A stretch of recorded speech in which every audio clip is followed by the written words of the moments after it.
Hi everyone. இப்போ நான் ஒரு இன்டர்நேஷ்னல் ஆர்டர் பேக் பண்ணிகிட்ருக்கேன். ஸோ இந்த மாதிரி இன்டர்நேஷ்னல் ஆர்டர்ஸ்லாம் நான் எப்படி எடுக்கிறேன், அதை எப்படி ப்ராசஸ் பண்ணுறேன் அப்படின்றத நான் இந்த வீடியோவில் ஒரு சில விஷயங்கள் நான் உங்களோட ஷேர் பண்ணிக்கிறேன். முதல்ல இந்த மாதிரி இன்டர்நேஷ்னல் ஆர்டர்ஸ் எல்லாம் எனக்கு எப்படி வருது அப்படின்றத பற்றி நான் சொல்கிறேன். ஒரு 5 இயர்ஸ்க்கும் மேலே நான் வந்து யூடியூப்லேயும் இன்ஸ்டாகிராம்லேயும் வீடியோஸ் பண்ணிகிட்ருக்கேன். ஸோ நான் ஒர்க் பண்ணும்போது என்னெல்லாம் எனக்கு வீடியோ எடுக்க முடியுமோ நான் அதெல்லாம் வீடியோஸாக எடுத்து வச்சுப்பேன். அண்ட் டைம் கிடைக்கும்போது நான் அதை எடிட் பண்ணி அப்லோட் பண்ணுவேன். நான் அவ்வளோ ஆக்டிவாக இருக்கேன்னு சொல்ல முடியாது. எனக்கு எப்போ டைம் கிடைக்குதோ அப்போ தான் என்னால் வீடியோஸ் பண்ண முடியுது. ஸோ வெரி ஸ்டார்டிங்கில் பார்த்திங்கன்னா நான் 5 இயர்ஸ் முன்னாடி ஸ்டார்ட் பண்ணும்போது எனக்கு எந்த ரீச்சுமே கிடையாது. ஏன் பண்ணுறோன்னே தெரியாமல் பண்ணிகிட்ருந்தேன். பட் ஏதோ ஒரு நாள் நமக்கு இது ஒர்க் அவுட் ஆகும் அப்படின்ற நம்பிக்கையில் நான் அது கண்டினியூஸாக பண்ணிகிட்டே இருந்தேன். ஒரு ஸ்டேஜில் கொஞ்சம் கொஞ்சமாக எனக்கு வந்து கால்ஸ் வர ஆரம்பிச்சுது, ரெக்வெஸ்ட் வர ஆரம்பிச்சுது. அண்ட் ஒரு சிலர் வந்து எப்படி நம்பினாங்கன்னே தெரியல. முதல்ல வந்து எனக்கு கிடைச்ச ஆர்டர் வந்து I think it's from Canada. திடீர்னு பார்த்தா அக்கௌண்ட்டில் மணி கிரெடிட் ஆகிட்டு இருந்தது. எனக்கே ஆச்சரியமாக இருந்தது. யார்ரா இவ்வளோ பணம் நமக்கு அக்கௌண்ட்டில் கிரெடிட் பண்ணியிருக்கிறதுன்னு சொல்லிட்டு நான் அப்புறம் தான் வாட்ஸ்அப் போய் பார்க்கும்போது அவங்க அப்போ தான் மெஷர்மெண்ட்ஸ் கொடுத்து பேமெண்ட் பண்ண ஸ்க்ரீன்ஷாட் எல்லாம் பண்ணியிருந்தாங்க. ஸோ எனக்கு ஃபஸ்ட்டு இன்டர்நேஷ்னல் ஆர்டர்ஸ் வந்து I think it was on 2023. So அப்போ வந்து எனக்கு ரொம்ப கம்மியாக தான் இன்டர்நேஷ்னல் ஆர்டர்ஸ் வந்துட்டு இருந்தது. அண்ட் இந்தியாவுக்குள்ளே இருந்துமே எனக்கு காஸ்ட்யூம் ஸ்டிச்சிங் ஆர்டர்ஸ்ன்னு பார்த்திங்கன்னா ரொம்ப கம்மி தான். ஸோ நான் இன்டர்நேஷ்னல் ஆர்டர்ஸ் எடுத்து பண்ணுறதையுமே கூட வந்து நான் இப்படி பண்ணுறேன், இப்படி எனக்கு ஆர்டர் வந்தது, இந்த மாதிரியெல்லாம் சொல்லி எனக்கு முதல்ல வீடியோ போடணும்னு ஸ்ட்ரைக் ஆகலை. ரொம்ப நாளைக்கு அப்புறம் தான் நான் அதையுமே வந்து இந்த மாதிரி ஐடெக் இன்டர்நேஷ்னல் ஆர்டர்ஸ் அப்படின்ற மாதிரி நான் ஒரு சில வீடியோஸ் எல்லாம் போட ஆரம்பித்தேன். ஸோ வீடியோஸ் பார்க்க பார்க்க பீப்புள் வந்து ஸோ இவங்களுக்கு இன்டர்நேஷ்னல் ஆர்டர்ஸ் கொடுக்கலாம். ஐ மீன் நம்ம வந்து வெளியிலேருந்து அவுட் ஆஃப் கண்ட்ரிலேருந்து நம்ம இந்தியாவுக்குள்ளே ஆர்டர் கொடுக்குறோம் அப்படின்னா இவங்க அதை கரெக்டாக ப்ராசஸ் பண்ணி கொடுப்பாங்க அப்படின்ற ஹோப் அவங்களுக்கு வந்ததுக்கப்புறமா எனக்கு நிறைய ஆர்டர்ஸ் இன்டர்நேஷ்னல் ஷிப்பிங் பண்ணுற வாய்ப்பு எனக்கு நிறைய வந்ததுன்னு சொல்லலாம். ஸோ அப்படி ஒரு ஆர்டர் தான் இது. ஸோ இது என்ன பண்ணியிருக்கோன்னா இந்த பேட்டர்ன் வந்து ஒரு ஸ்கர்ட் ஸ்டைல் டோட்டலாக 11 காஸ்ட்யூம் பண்ணியிருக்கோம். இப்போ நான் அந்த பேட்டர்ன் என்னன்றதை காமிக்கிறேன். ஸோ இது வந்து கிட்ஸ் பேட்டர்ன் பண்ணியிருக்கோம். ஃப்ரண்ட்டில் பார்த்தீங்கன்னா ப்ளவுஸில் தாவணிக்கு பதில் இந்த மாதிரி அழகாக நெக் பேட்ச் பண்ணியிருக்கோம். இந்த பேட்டர்ன் கலர் இதெல்லாமே கிளையண்ட் எங்களுக்கு சஜஸ்ட் பண்ணியிருந்தாங்க. ஸோ அவங்க கேட்ட கலர் காம்பினேஷனில் அவங்க கேட்ட பேட்டர்னில் அழகாக இதை பண்ணி கொடுத்துருக்கோம். ஸோ டோட்டலாக 11 செட்ஸ் பண்ணியிருக்கோம். ஸோ அந்த 11 செட்ஸில் வந்து 2 செட்டு சென்னைக்கு கொரியர் பண்ண சொல்லியிருந்தாங்க. அவங்க இந்தியாவுக்கு வரதாகவும் அங்கே வந்து அவங்க எடுத்துப்பாங்கன்னு சொல்லி. ஸோ மற்ற 9 செட்ஸையுமே நாங்கள் வந்து இப்போது யூஎஸ்க்கு ஷிப் பண்ணுறதுக்காக பேக் பண்ணிகிட்ருக்கேன். ஸோ வீடியோவில் முதல்ல சொன்ன மாதிரி இந்த ஆர்டர்ஸை நான் எப்படி ப்ராசஸ் பண்ணுறேன்னு நான் எக்ஸ்பிளைன் பண்ணுறேன். ஸோ என்னோடய எல்லா வீடியோஸ்லேயுமே நான் வந்து என்னோடய வாட்ஸ்அப் நம்பர் கொடுத்துருப்பேன்.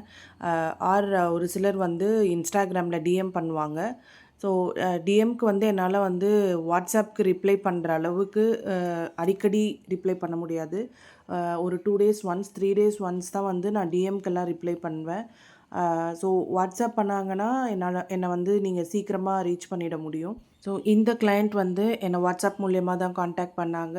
ஸோ வாட்ஸ்அப் பண்ணி அவங்க ரெஃபரன்ஸ் பிக்சர் ஷேர் பண்ணி ஸோ இந்த மாதிரி எங்களுக்கு வந்து 11 காஸ்ட்யூம்ஸ் வேணும்னு சொல்லி கேட்டிருந்தாங்க. அண்ட் அவங்க பேச ஆரம்பித்தது பார்த்திங்கன்னா மே எண்டில் பேச ஆரம்பித்தாங்க. அவங்க வந்து எனக்கு ஆர்டர்ஸ் கன்ஃபார்ம் பண்ணுறதுக்கு வந்து பார்த்திங்கன்னா ஜூன் ஃபஸ்ட் வீக்கில் கன்ஃபார்ம் பண்ணாங்க. அண்ட் ஆர்டர்ஸ் கம்ப்ளீட் பண்ணது பார்த்திங்கன்னா ஜூன் லாஸ்ட் வீக்கில். ஸோ இந்த ஆர்டரில் வந்து ஒர்க் பண்ணுறதுல இருந்த கஷ்டத்தை விட எனக்கு அந்த குரூப் மெம்பர்ஸை ஹேண்டில் பண்ணுறது வந்து ரொம்பவே கஷ்டமாக இருந்தது.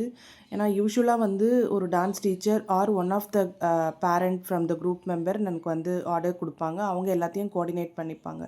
லைக் மெஷர்மெண்ட்ஸ் எடுக்கிறது, பேமெண்ட்ஸ் எனக்கு கொடுக்கறது, எப்போ முடியும்னு கேட்குறது, இந்த மாதிரி எல்லாமே வந்து ஒரு பர்சன் ஹேண்டில் பண்ணுவாங்க. எனக்கு அவங்களோட நம்பரை வந்து நான் லேபிள் பண்ணி வச்சுட்டு அவங்களுக்கு இவங்க தான் நம்மளுக்கு இந்த ஒர்க்கை கொடுத்தவங்க இவங்க தான்ன்றது நம்மளுக்கு ஒரு ரெஃபரன்ஸ் தெரியும், ஆன்சர் பண்ணிக்கலாம்.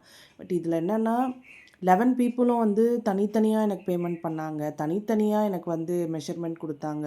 ஸோ இது எல்லாத்தையும் ஹேண்டில் பண்ணுறது இவங்க ஒரு குரூப் தான் அப்படின்றத வந்து அசெம்பிள் பண்ணி அவங்கள ஒரு குரூப்பை க்ரியேட் பண்ணி ஒரு குரூப்புக்குள்ளே வச்சு அதே மாதிரி அவங்க கேள்வி கேட்குறது பார்த்திங்கன்னா குரூப்புக்குள்ளே கேள்வி கேட்க மாட்டாங்க. எனக்கு தனித்தனியாக எனக்கு மெசேஜ் பண்ணி ரெடி ஆகிடுச்சா கொடுத்த நாள்லேருந்து 2 நாளைக்கு அப்புறத்துலேருந்து மெட்டீரியல் வந்தாச்சா, ஒர்க் ஸ்டார்ட் பண்ணியாச்சா, முடிச்சிட்டிங்களா அப்படின்னு கேட்டுகிட்டே இருந்தாங்க. அதுவும் நீங்கள் யோசிச்சு பாருங்கள், 11 பேர் தனித்தனியாக எனக்கு வந்து மெசேஜ் பண்ணால் இவங்க யாருன்னு கண்டுபிடிக்கிறதே எனக்கு கஷ்டமாக இருந்தது.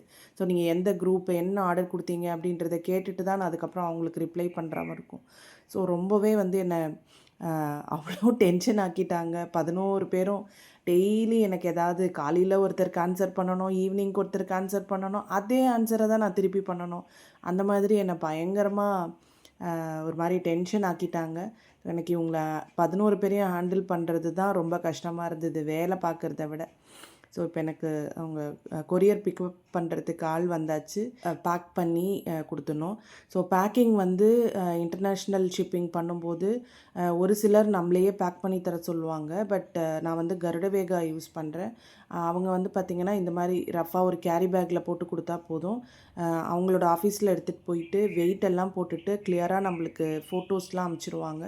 ஃபோட்டோஸ்லாம் அனுப்பிச்சதுக்கப்புறம் பில்லும் அனுப்பிச்சிருவாங்க. பில் அனுப்பிச்சதுக்கப்புறம் நம்ம வந்து பேமெண்ட் பண்ணால் போதும். ஸோ பேமெண்ட் பண்ணதுக்கப்புறமா நம்ம ஷிப்பிங்கை வந்து அவங்க புக் பண்ணிடுவாங்க.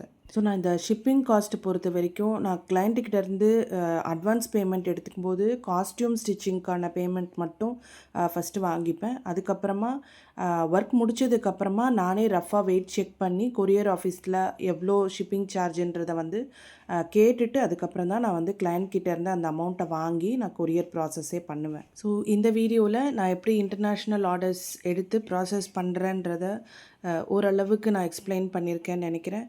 ஸோ இன்னும் டீட்டெயில்ஸ் வேணும் அப்படின்னா உங்களுக்கு வந்து நீங்கள் அவுட் ஆஃப் இந்தியாவில் இருக்கீங்க, காஸ்ட்யூம் ஆர்டர் பண்ணணும்னு நினச்சிங்கன்னா ஸ்க்ரீனில் தெரிகிற நம்பருக்கு வாட்ஸ்அப் பண்ணுங்கள். இன்னும் டீட்டெயில்ஸ் கேட்டு தெரிஞ்சுக்கோங்க. தேங்க்ஸ் ஃபார் வாட்சிங்.